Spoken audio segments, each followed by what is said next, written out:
Daisy in the Desert, written by Rowan Van Epps, illustrated by Andy Elkerton. Focus question: how do Daisy and Dora compare? Daisy the alpaca went on a trip, leaving behind her rocky mountain. She escaped the cold to visit Egypt and see Dora, her camel cousin.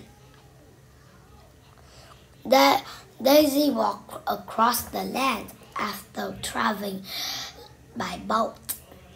When she finally arrived at the dark desert sand, Dora spotted her fluffy black coat.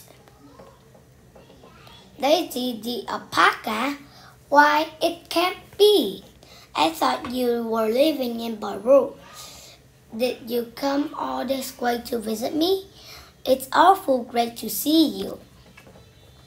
Daisy's feet sank in the sand and burned as they crossed the hard desert sand. Her feet were helpful on rocks ground, but they weren't quite as useful on sand. Why aren't you thinking? Daisy said with a frown. And when are we stopping to eat? I'm hungry and thirsty and need to sit down to rest my poor burning feet.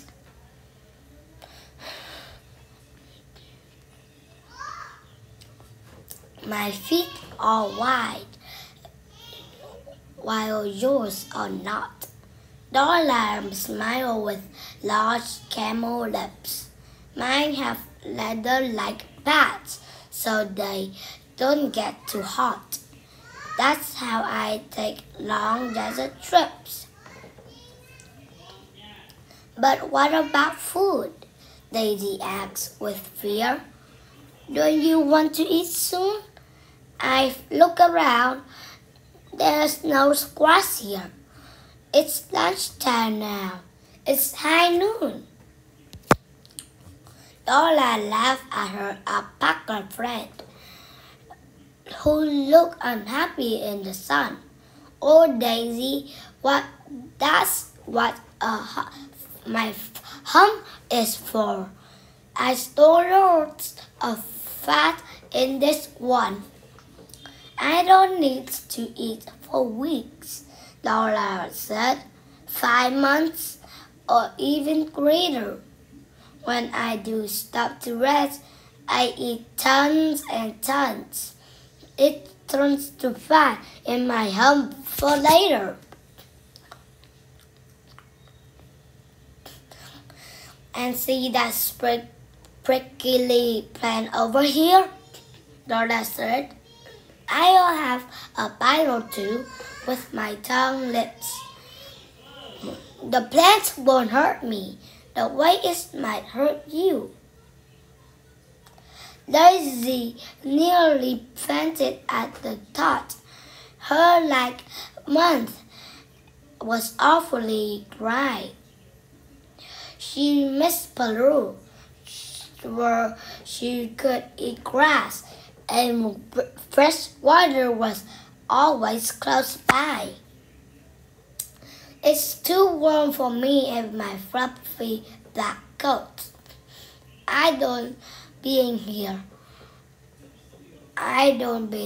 here, Daisy thought.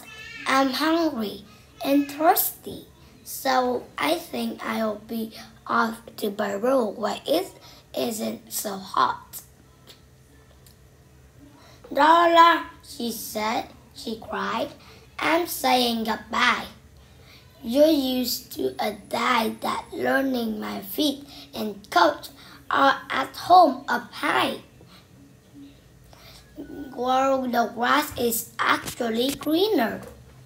Connections, writing and art. Use a Venn diagram to show how Daisy and Dora are the same and different. Share your Venn diagram with a partner. Social studies. When we say the grass is greener, we are talking about more than the color of the grass. Ask an adult what it means and write about it in your own words. Goodbye.